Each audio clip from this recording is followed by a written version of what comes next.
The House chamber felt like a stage before a storm, lit, focused, and bracing for impact.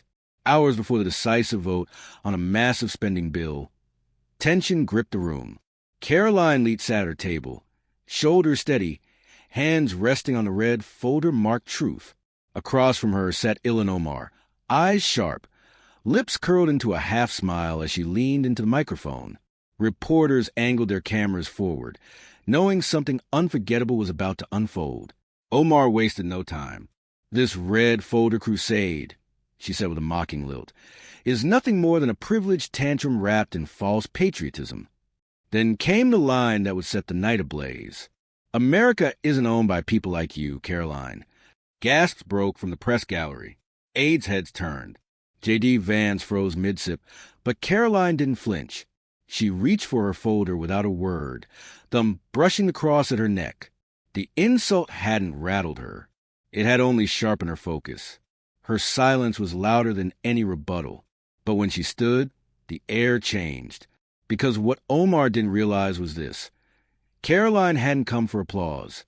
She had come to deliver truth, and it was about to land. If you believe in faith, courage, and truth, share this now. If you enjoy stories like this, let us know where you're watching from and subscribe to the channel, because tomorrow we have another inspiring story you won't want to miss. Ilhan Omar leaned forward with theatrical confidence, the mic catching every syllable as she launched into her assault. Her voice was crisp, rehearsed, and dripping with venom. "What we're witnessing here tonight," she declared, "is not policy. It's pageantry. It's fake compassion wrapped in a red folder.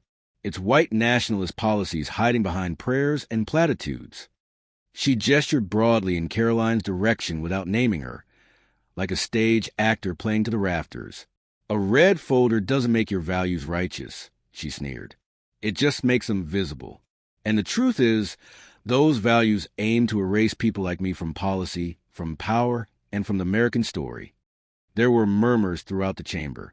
The press gallery bristled. Aides exchanged nervous glances.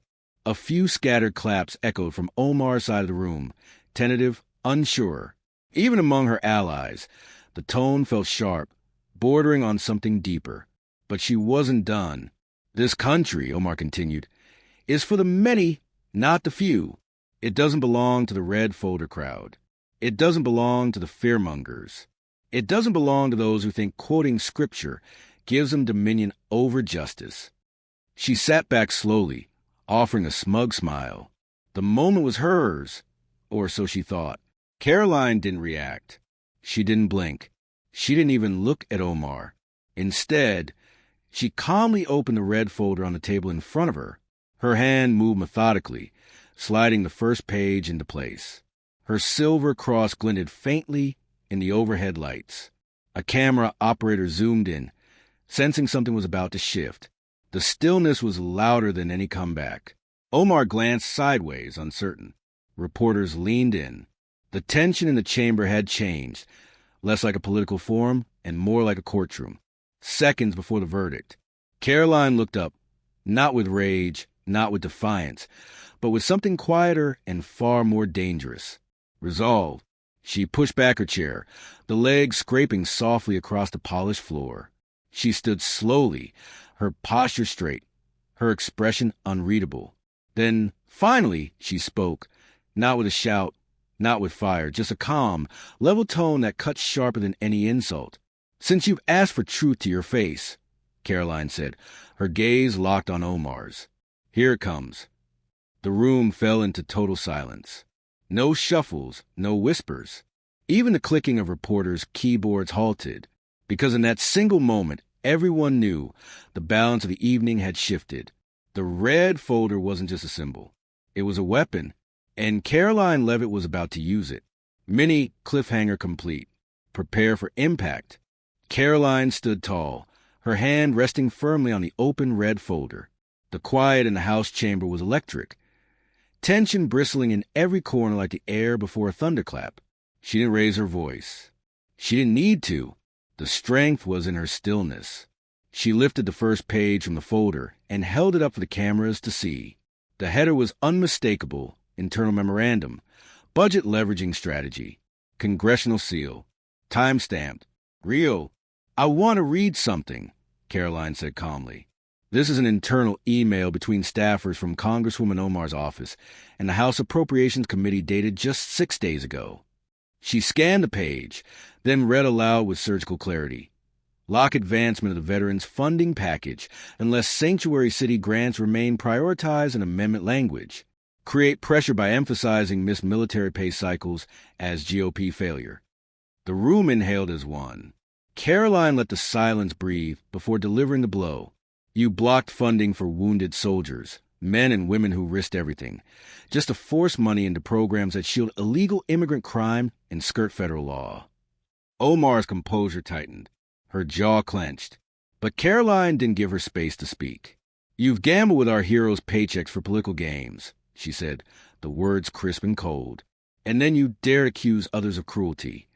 Omar raised a hand, trying to interject. That's a misread. But Karoline didn't flinch. She stepped forward, voice still even. You wanted me to say it to your face. Here it is. Omar froze. The weight of the moment landed like a hammer on stone. Reporters turned toward each other, whispering. Some typed furiously. One cameraman could be heard whispering to a colleague, "Is that real?" Aides shuffled nervously behind their chairs, checking their phones, confirming authenticity. Several lawmakers watching from the gallery lowered their eyes, stunned by the audacity of the evidence laid bare. Karoline held the page a moment longer before folding it cleanly and tucking it back into her folder. Omar's once smug expression had begun to shift, her smile now a thin, defensive line. The confidence that had dripped from her earlier monologue had all but dried up, and Karoline wasn't finished. She looked directly at Omar, eyes unwavering, voice just above a whisper, but carrying all the way to the back row. You don't get to wrap yourself in justice while sabotaging the very people who gave you the right to stand here tonight. A low murmur rippled through the chamber. It wasn't outrage. It wasn't applause. It was recognition of truth that couldn't be dodged. Mini cliffhanger complete. Karoline hadn't just countered. She had landed the first real punch.